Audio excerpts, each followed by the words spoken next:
Bom, pessoal, entramos na terceira semana desta operação russa na Ucrânia. E não vou dizer que que entramos na terceira semana de guerra, porque a guerra já está no seu oitavo ano.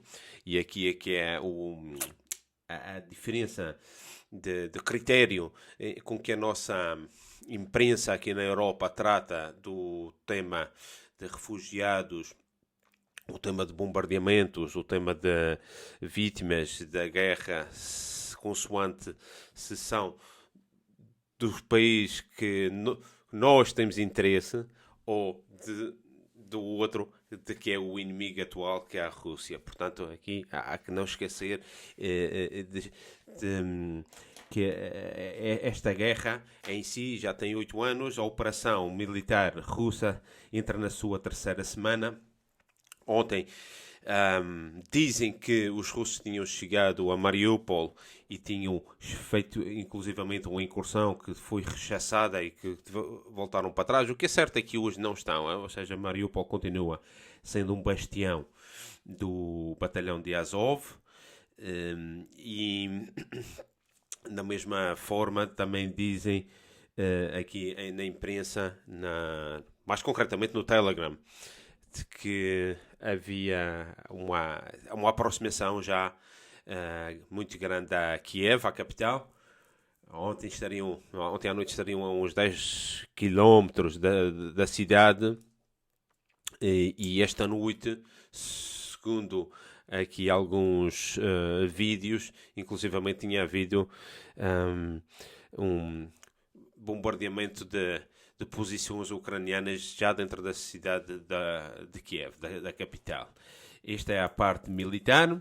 Isto é uma parte que tem sido profusamente noticiada nos nossos meios, aqui na Europa, independentemente de que seja em Portugal, Espanha, França, Alemanha, todos dizem a mesma coisa constantemente. Há um bombardeamento também de informação que só tem um lado. Por exemplo, ontem em Donetsk, na cidade, houve também um bombardeamento que morreram 20 civis. E isto foi porque foi abortado, porque outros projéteis foram interceptados pelo sistema russo. Porque senão teria havido ali uma catástrofe de provavelmente centenas de mortos. Mas morreram 20 e tal pessoas civis, que vê-se em direto no Telegram, pode-se ver isto. É muito triste tudo isto, seja de um lado, seja do outro. Os civis são as principais vítimas. No caso concreto das repúblicas do Donbass, estão a ser vítimas há 8 anos, e durante 8 anos ninguém se lembrou de fazer esta solidariedade com a Ucrânia, porque eles eram russos, e agora há um claro interesse da parte da União Europeia, mas com mais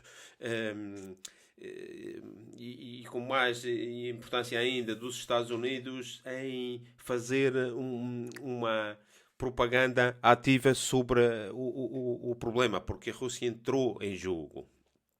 E esta parte militar, eu não sei quanto é que durará esta ação, não sei qual foi o tempo que eles, lá dentro do Ministério da Defesa da Rússia, se propuseram em acabar com esta operação. Entra na sua terceira semana.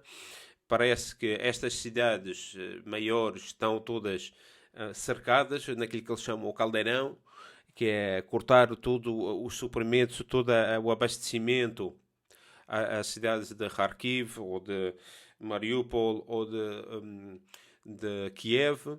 Mas para o oeste tem Odessa, mas Odessa não é ainda um alvo, e não sei se eles têm previsto mobilizar tropas para ali. Também não sei qual é o objetivo depois de controlarem e de desarmarem, como eles querem, desmilitarizar o país. Qual é o projeto que têm, qual é o plano que têm para substituir o governo, ou para fazer, para garantir a neutralidade que eles exigem, que é um dos objetivos desta operação. É difícil também, cada vez mais difícil, saber a verdade, porque há meios que são afetos a um lado e a outro. Aqui na Europa só temos acesso praticamente, ou pelo menos pelas vias normais, pela televisão, pela internet, só a parte que interessa aos interesses europeus. É muito difícil encontrar outro tipo de informação, até o próprio canal onde há mais e mais rica informação, mais livre, que é o Telegram. Já está a pensar, por exemplo, aqui na Alemanha, em proibir o Telegram, da mesma forma que proibiram o RT, o Sputnik e todos os canais que eram considerados de propaganda russa. Eu acho isso um desenvolvimento um precedente que se está abrindo muito perigoso de restringir a informação, porque nós somos maiores e vacinados. Há muita coisa que eu vejo aqui que é propaganda russa e eu nem faço caso.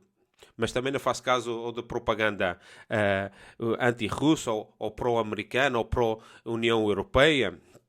E tento aqui ver os factos de forma a poder relacioná-los e tirar algumas conclusões, mas isso é muito difícil. Por exemplo, há aqui uma notícia que eu fui buscar através do Sputnik Brasil, que não posso ver aqui na Alemanha, mas lá consegui tirar a notícia de que ontem, isto já na vertente diplomática, as duas partes fizeram uma quarta ronda de negociações. A primeira por videoconferência, as três primeiras tinham sido na Bielorrússia, e o chefe de gabinete do Zelensky, o tal Alexei Aristovich, diz que é provável ser alcançado um acordo de paz, um tratado de paz, ainda antes de maio, nas próximas 2-3 semanas, com sorte, mas no mais tardar em maio.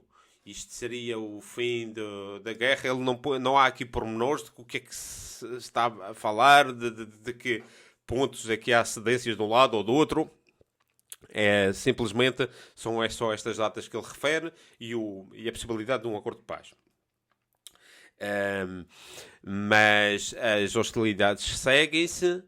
Há outras iniciativas também. Há outras iniciativas que são já com mediadores ou com patrocinadores de um acordo, tal como a da Turquia, a de Israel e a da China. Como são mediadores para 3 projetos diferentes, do qual também não há grandes desenvolvimentos. Também não vejo que nenhum destes atores seja os mais indicados para o patrocínio e para a mediação de um conflito desta natureza.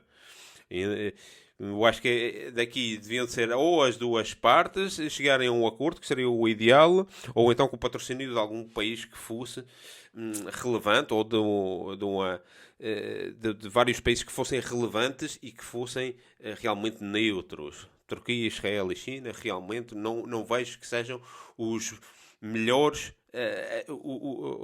as entidades mais idóneas para uma empresa desta natureza.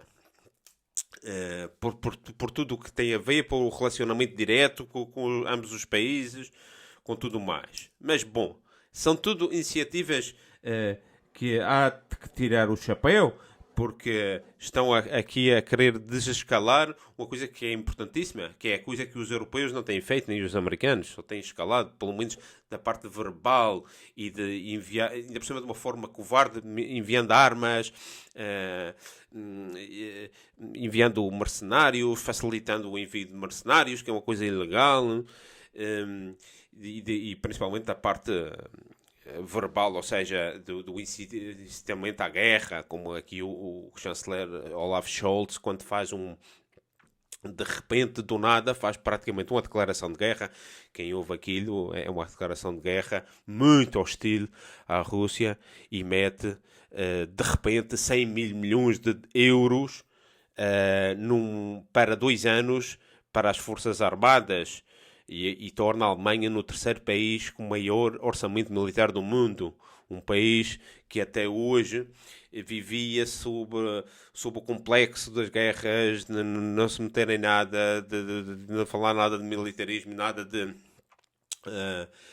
nacionalismo, e agora de repente parece com uma vociferante de hostilidade contra um parceiro que era um parceiro natural e importantíssimo como é a Rússia. Tudo muito perigoso, tudo muito... tudo no sentido de escalar um tema que precisa de diplomacia. Então aqui há estas iniciativas também. Há um artigo do Miguel Sousa Tavares, que eu vou pôr aqui em baixo, que está bastante bom, que ele fala destas três iniciativas, destes três países. Mas basicamente ele também diz que é o Zelensky, que não é nenhum herói daquele que a imprensa nos está pintando. E é um artigo interessante. Leiam-no, não é um grande santo da minha devoção. Às vezes, há coisas que ele fala que tem razão, normal, às vezes, há outras que não acho. Mas pronto, é um tipo inteligente. E reconheço-lhe uma coisa: é a sua. Quer dizer, o seu não está comprometido. É a ideia que eu tenho, é que ele diz aquilo que pensa. E isso também é de louvar. Eu vou pôr aqui outros dois artigos também. O outro que também não é nenhum santo da minha devoção. O do MRPP, aquele, o Garcia Pereira, o advogado. Mas ele diz aqui umas coisas certas, bastante certas. E tem uma certa profundidade o artigo do Garcia Pereira. E o outro é do Major-General Carlos Branco, que já aqui falei, que tem falado aqui com a propriedade de ser um alta patente do Exército, com bastante experiência. Ele esteve na Jugoslávia, na altura da guerra, ou seja, ele sabe... para já ele sabe de diplomacia e de jogos de guerra e de teoria, não é só da vertente militar, ele sabe de diplomacia, ele tem aqui um artigo muito interessante também. Vou pô-lo aqui. Estes três artigos eu acho que são importantes. Ainda há um outro artigo interessante que está num site brasileiro, que está aqui. Eu vou ver onde é que está isso, que também vou pôr, que é: os documentos revelam que os Estados Unidos gastaram 22 milhões de dólares para promover a narrativa anti-Rússia na Ucrânia e no exterior. Isto eu acho que o original é do Mint Press News, e fala aqui do patrocínio do National Endowment for Democracy, que é uma instituição dentro da agência da CIA que promove estes think tanks de operações de como entrar na imprensa, como fazer, desenhar uma narrativa para mudar a opinião pública, a percepção da opinião pública. Então aqui é uma coisa que eles têm sido claramente bem-sucedidos numa narrativa contra a Rússia. Não é só contra a Rússia, já contra os russos, contra o povo russo. Há coisas aqui gravíssimas, temas preocupantes do que se está a passar aqui na Europa. Se o ano passado havia uma coisa que no final as pessoas já estavam a perder o raciocínio, estavam a ir contra os não vacinados, não vacinado não pode entrar, não vacinado não pode fazer isto, não pode fazer o outro. A cultura do cancelamento, que é uma cultura que vem da esquerda, do trotskismo, agora está-se fazendo a mesma coisa com os russos. A Universidade de Valência acabou de expulsar os estudantes russos, pagou-lhes passagem de volta, vão-se embora.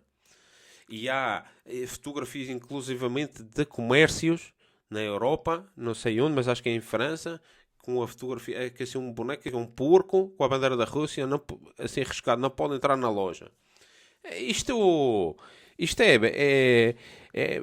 não é só uma coisa que demonstra uma debilidade e um complexo de inferioridade de quem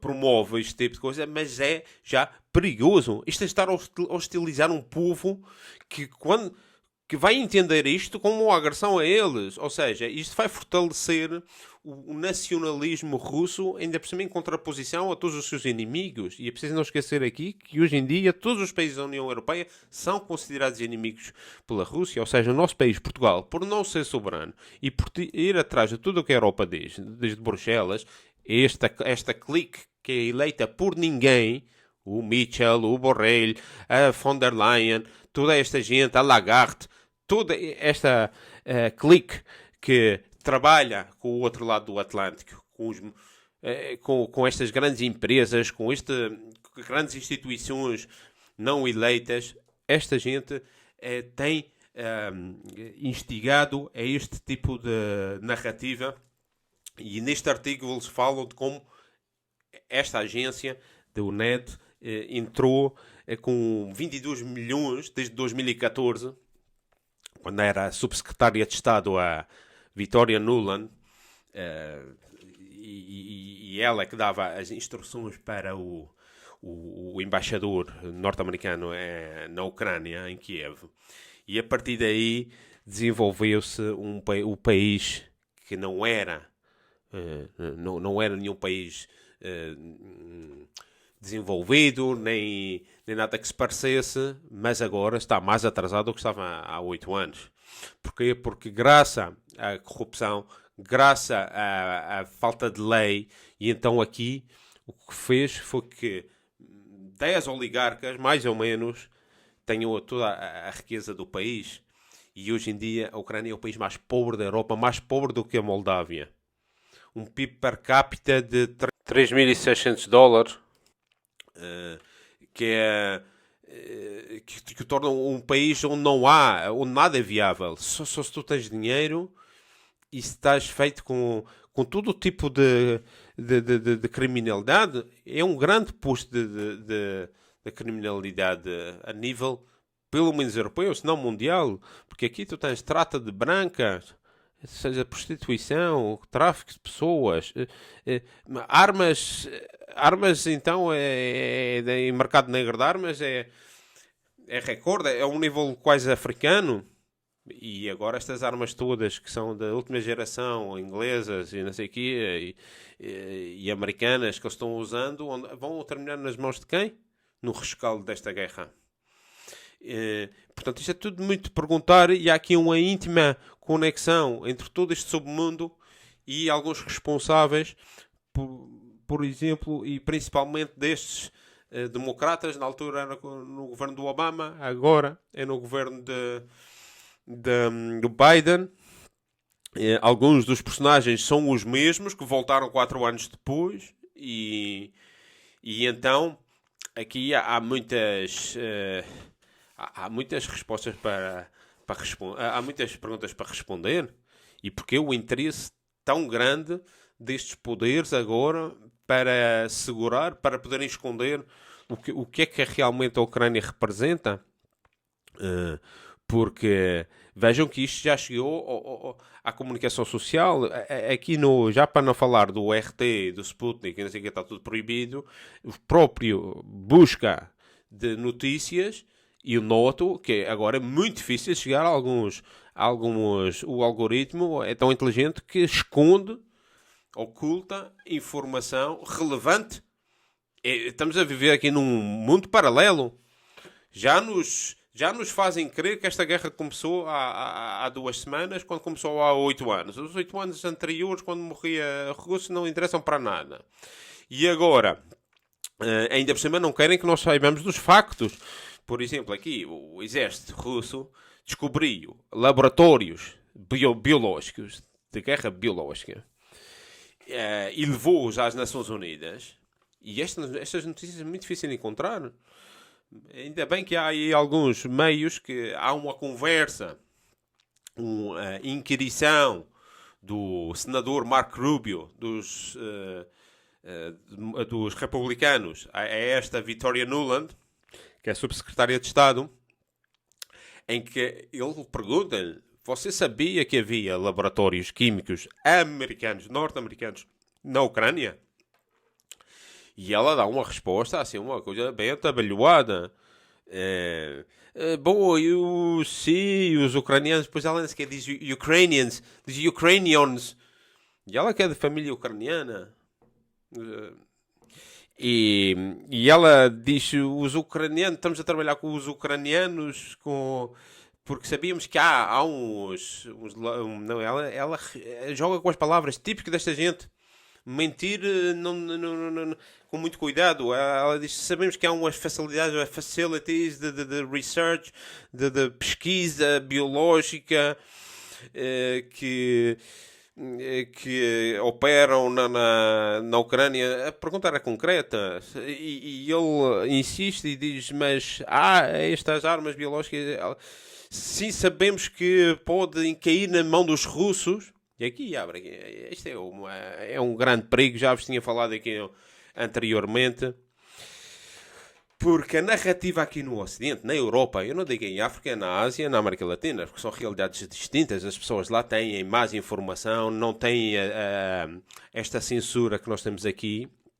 Aqui na Europa as pessoas estão completamente fixadas. Tudo o que se passar na Rússia, a culpa vai ser do Putin. Portanto, estes tipos têm carta branca para fazer algum atentado de bandeira falsa, como fizeram na Síria, no seu momento, por 2 vezes, uma em 2013 e outra em 2018. Em 2013, quando houve um atentado de armas químicas, numa altura que o Assad estava ganhando umas batalhas, estava ganhando as batalhas decisivas a um ataque químico. Porquê é que alguma vez o governo ia fazer um ataque químico contra a sua própria população quando estava a ganhar a guerra? E o que é que aconteceu a seguir? Os americanos entraram na guerra com uma escusa. Entraram com as botas no terreno, não entraram oficialmente, mandaram para lá mercenários e depois já começaram a fazer bases e a dizer porque isto era muito perigoso, porque havia armas químicas. A narrativa já estava construída para que eles entrassem. Nessa altura, os russos não reagiram, não estavam numa posição de reagir. Os americanos entraram na Síria sem autorização nenhuma de ninguém, nem do governo. Porque é que estavam lá? Porque é que aqueles agentes estavam lá todos a entrar exatamente com ações como esta do NAD e estas ações subreptícias? Então, desde então, a guerra na Síria atrasou-se porque podia ter sido ganha nessa altura e mais tarde veio-se a saber que afinal aquilo tinha sido um atentado de bandeira falsa e voltaram a fazer em 2018. E ainda por cima, num destes 2, já não me recordo bem qual deles, eu acho que o primeiro foi num bairro onde a maioria das pessoas até eram alauítas e foram crianças que morreram, alauítas, que é a tribo, o clã, a religião do próprio presidente, que é uma minoria. Tudo muito estranho. Depois veio-se a descobrir que estes capacetes brancos, que são uma organização que dizia que era de benfeitora, de socorro às pessoas, não sei, afinal eram eles os responsáveis, foram eles que levaram o cloro, acho que foi cloro naquela altura. Portanto, houve aqui este desenvolvimento. Isto foi levado às Nações Unidas, este tema dos biolabs, das biolabs, dos laboratórios biológicos encontrados pelos russos. Dizem que são 26 que operam na Ucrânia, mas depois os chineses vieram a dizer que os Estados Unidos têm 336, muitos deles na zona da esfera pós-soviética, que eram países da União Soviética, no Cazaquistão, na Ásia Central e nesses países. E isto foi levado para uma investigação nas Nações Unidas. Só que não foi para a frente. As Nações Unidas não chegou a uma conclusão. O que é certo é que tanto o Brasil, como o Quênia, como a Índia, como a China demonstraram a favor desta resolução para investigar uma suposta violação da Convenção sobre Armas Biológicas e Bacteriológicas, desenvolvimento e armazenamento de patógenos com fins bélicos. Portanto, isto aqui foi passado assim ao lado. Na imprensa ocidental foi muito pouco visto. Na internet já é muito difícil encontrar. Encontra-se, mas não, os melhores artigos não se encontram com facilidade no Google. Portanto, até o próprio Google já se sabia que o Facebook está absolutamente comprometido com esta propaganda, porque há aqui uma narrativa que é preciso manter. E então é muito difícil agora ter informação aqui credível, cada vez mais difícil, mas ainda é possível.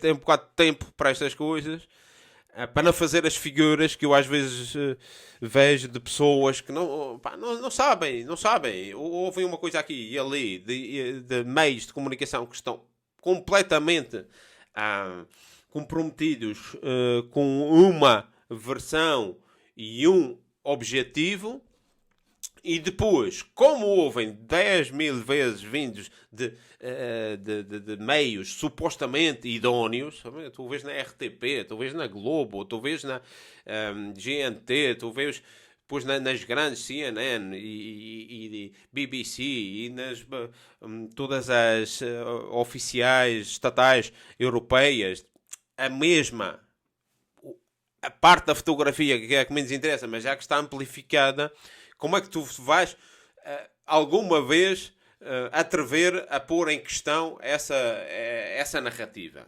Não.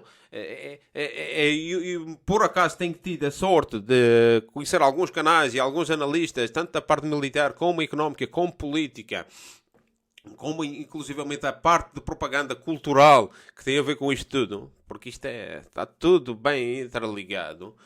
E que eu posso tirar umas ilações que não têm nada a ver com aquelas que eu vejo aqui no Facebook.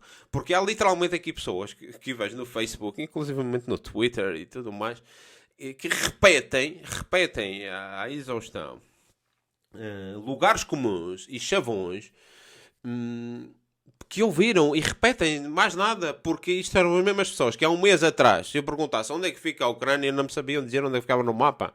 Como é que uma pessoa... Como é que agora, de repente, tu tens milhões, literalmente milhões de pessoas que sabem tudo sobre a Ucrânia, porque sofreram o Holodomor há 100 anos. E isso é justificação para tudo o desenvolvimento que teve a partir de 2014. Não sabem nem dos factos, nem dos personagens, nem do contexto, nem de toda a complexidade. E eu diria, inclusivamente, que há uma preguiça mental e desonestidade intelectual por parte daqueles que deveriam ter o domínio sobre estes temas. Já não só das origens do problema que nos levou, que nos trouxe até este problema, já não só disso, que já aqui conta menos, mas pelo menos mostrar... interesse numa solução, mas não vemos isto de parte de gente com responsabilidades políticas, diplomáticas, que se baixam a este nível de qualquer usuário de Facebook que nunca tinha ouvido falar da Ucrânia até há um ano. Que não se sabia. Lá uma vez que o Benfica tivesse jogado com o Dnieper ou que o Porto tivesse ganho aquela semifinal contra o Dinamo de Kiev. Muitos já nem sequer se lembram, mas pronto. Para além disso, não sabem rigorosamente nada. E isto é perigoso. Por exemplo, há um texto que vocês vão encontrar na internet em inglês, The Empire of Lies, um império de mentiras, como o Oeste, como o Ocidente é um império de mentiras que nos últimos 30 anos virou as costas, deu facadas nas costas, passou rasteiras, deu golpes baixos à Rússia, como tornou o mundo num lugar mais perigoso desde o final da União Soviética, que era uma boa oportunidade para um entendimento entre as grandes potências.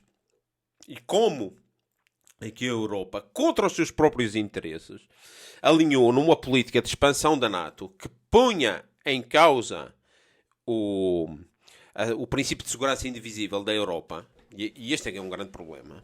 E não é só o problema do princípio de segurança indivisível. Aqui é o problema também das armas, que foi um factor de equilíbrio mundial da mútua destruição assegurada. Porque a instalação de armas nucleares na Ucrânia o que faria é que a Rússia não houvesse essa mútua destruição assegurada. Fosse só a Rússia que estivesse assegurada de ser destruída. É disso que estamos falando. Ninguém soube, ninguém se preocupou, e eu vejo daqui de parte de responsáveis que na realidade são irresponsáveis políticos, não quererem saber e estarem a brincar literalmente com o fogo.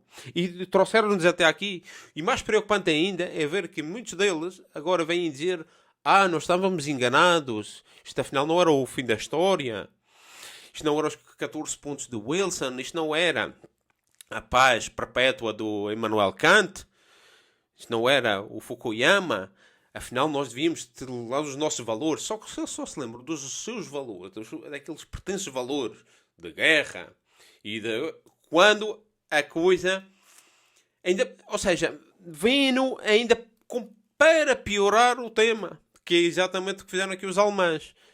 Quando se trata de ir hostilizar um país vizinho, que é um natural aliado, que faz parte da Europa, da mesma civilização, da mesma matriz cultural, agora vamos nos armar e vamos para lá. Fanfarronada. A história já nos explicou o que é que pode suceder.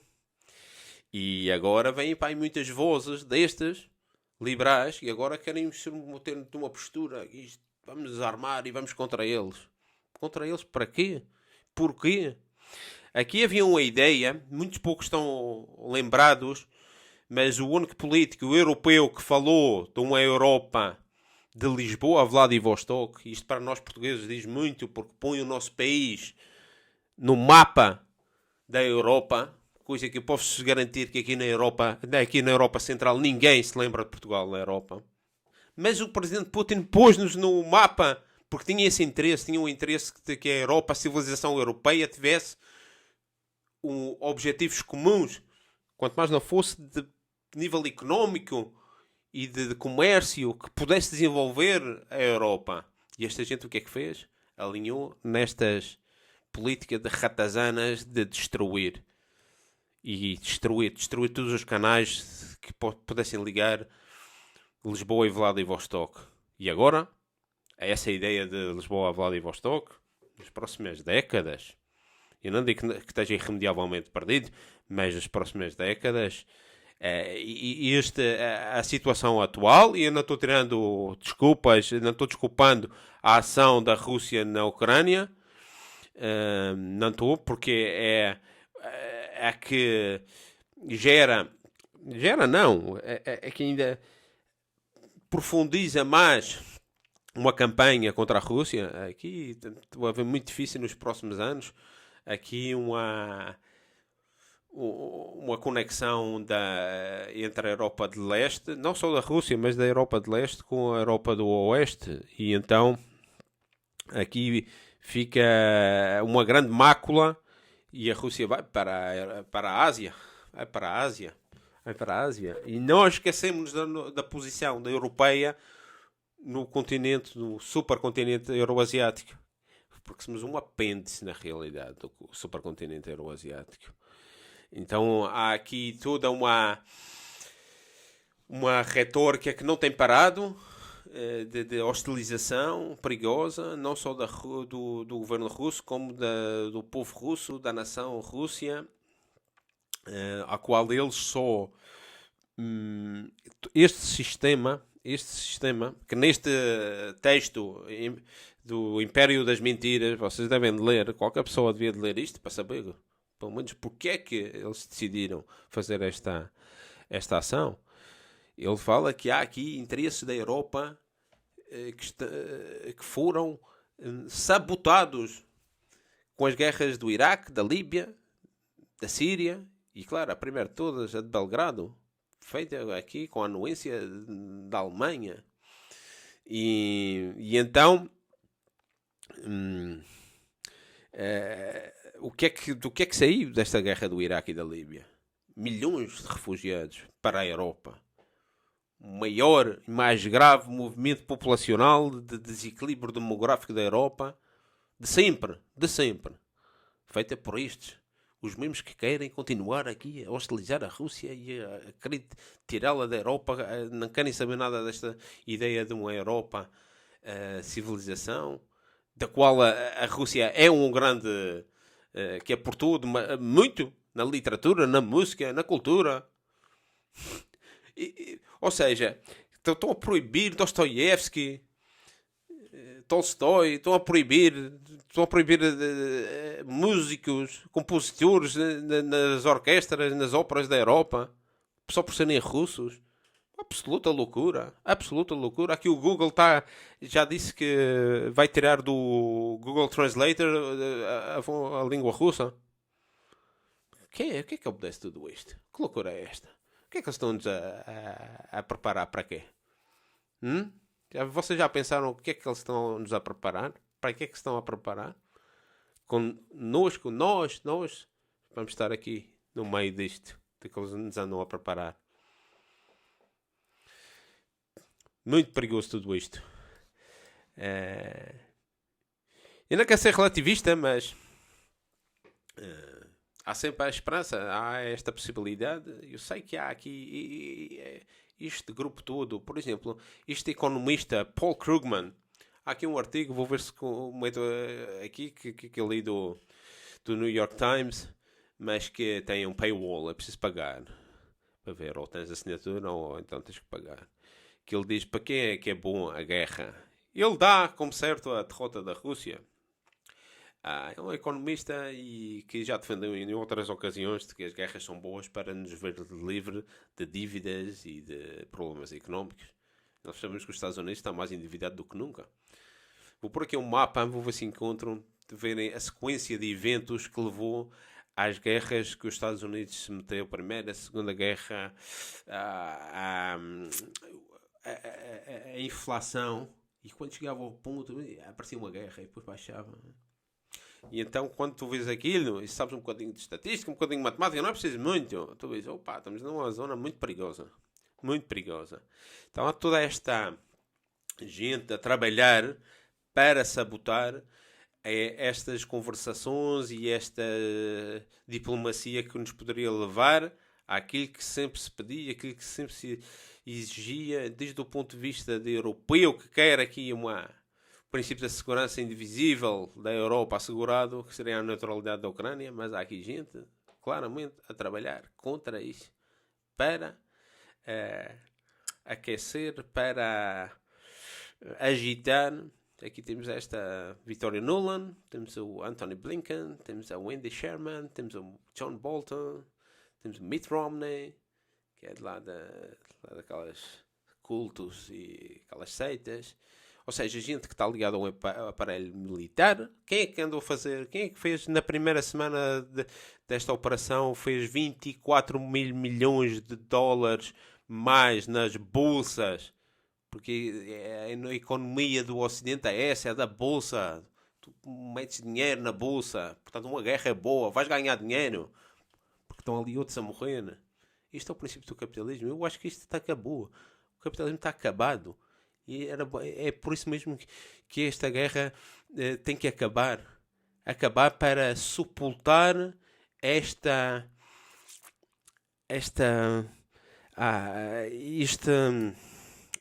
torrente de negatividade. Não quero entrar na sua, assim, uma pessoa muito religiosa, mas não quero cair nesta uma apreciação religiosa do tema, mas estas sequências todas de guerras aí no mundo que enriqueceu tão poucos e que fez tanto sofrimento a tanta gente, que seja o final disto, e vamos ver que estas conversações cheguem a bom porto. Mas sabendo que já de antemão que as coisas não vão ser como antes e que vai haver aqui uma brecha entre a Europa e a Rússia, infelizmente. Bom, vamos ficar à espera de que haja melhores notícias. Vamos ver.